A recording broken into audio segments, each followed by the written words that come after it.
Mr. Lamoureux. It was an interesting line of questioning and answering. I think that what I would like very much so is that if you're going to be making a recording of those or responding to those questions in written format, that you provide myself and possibly the committee chair the written response so that we all have the detailed answers to those questions that would be listed would be very much appreciated if I can get that assurance from the members. Exactly. Mr. Scott asked a lot of questions and there was no time for answering. So if you could respond to answers back to Mr. Scott's question to the committee, within a week, while we're still studying this, that would be fantastic. Yes, Mr. Chairman, we will do so to the best of our ability. Yeah. It has been an interesting process that brought us here today, and there's no doubt the whole robocall scam, which has upset a good number of Canadians. It's estimated well into the tens of thousands of Canadians that were actually quite upset. And contrary to what Mr. Lekuski was saying, Guelph was a very small percentage of it. Some of the concerns that we had raised, and I don't know to what degree CRTC has been made itself aware of some of the complaints, such as calling at 2 o'clock in the calls made at 2 o'clock in the morning into certain areas or certain constituencies, such as callers or people being contacted saying, well, you don't vote here, you vote over there. There were literally, I understand it to be over 100 constituencies that were actually involved where some form of mass calling was made, and it took on that label of voter suppression to try to discourage people from getting into or going out to vote. And I think the reaction has been, well, what can we do? What should we be doing in order to prevent this into the future? When I think of the automatic dialers, and Pierre Poutine, which is often made reference to. Pierre Poutine is a mischievous individual that we haven't been able to track. Is there anything that prevents a future Pierre from setting up a computer in some basement and having an automatic dialer and sending out information or making vast number of calls? What would CRTC do if they hear of calls being made but they're in the same situation where they're not registered with CRTC? Well, Mr. Chairman, we have unsolicited telecommunication rules that exist currently.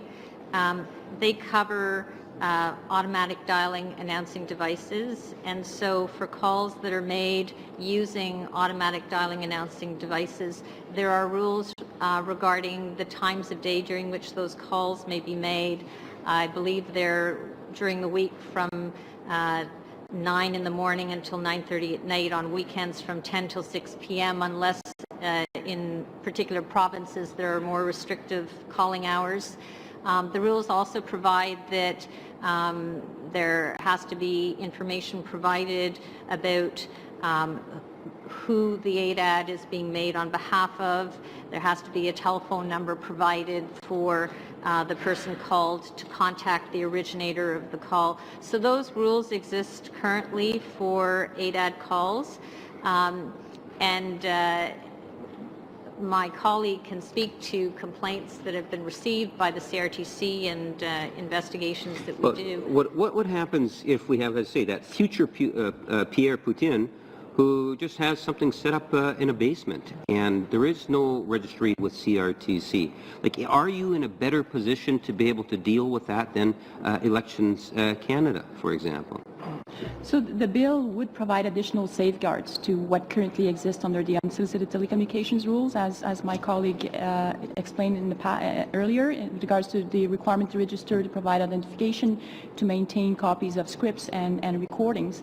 Now, if the CRTC was to receive complaints about robocalls, we would, as we currently do under the unsolicited telecommunications rules, we would look at the complaint, validate the complaint in light of the rules that exist, and if there are alleged violations, we would open an investigation. Now, up to now, as I said earlier, we have levied over nearly $4 million in penalties 1.6 million of that 4 million is actually related to automatic dialing. Calls So that were made let me with those go to a devices. specific case. Let's say next federal election, Winnipeg North, I find out at least, let's say 3,000, or it appears a large number of calls were made in Winnipeg North. I'm upset with the content of that. I contact CRTC to complain, or do I contact Elections Canada to complain? You would contact the CRTC. And then CRTC says, okay, we will look into the matter. But what happens if this is, Putin 2015, who had some sort of a dialer, had nothing to do with registering with CRTC? Then what would you do? Like 3 days later, a week later, what would happen? Well, we would assess the complaint, and if it's not related to our responsibilities under the bill, we would contact Elections Canada and make sure they're aware of those violations, of those alleged violations, so they can look at their own responsibilities and take their own enforcement actions. Right. So the manner in which you can actually help is those that are actually official companies, making sure that the scripts are correct. Those that are prepared to follow the letter of the law. Those are the ones that you're going to actually be able to track. What is the substantial difference in terms of cost, 1 year versus keeping them for 3 years? To me, you have a computer data bank of information, whether it's 1 year or 3 years in terms of retaining that information. Is there any real cost for keeping it longer than 1 year? Mr. Chairman, I'm not quite sure I understand what the reference is to what is being retained, the registration notice or the script of a call or a transcript of a recording? Both. Oh, well, the registration notices are required to be filed with the CRTC. And then the obligation under the legislation is that where scripts have to be maintained or recordings of messages sent through robocalls, they have to be retained by the calling service provider or by the group that made them for a period of 1 year after the election. And that would enable the CRTC, if a complaint is filed, to request those scripts or transcripts of messages. And then they come to us and we can conduct our investigation. Thank you, Mr. Lameron. Thank you to our witnesses on that round.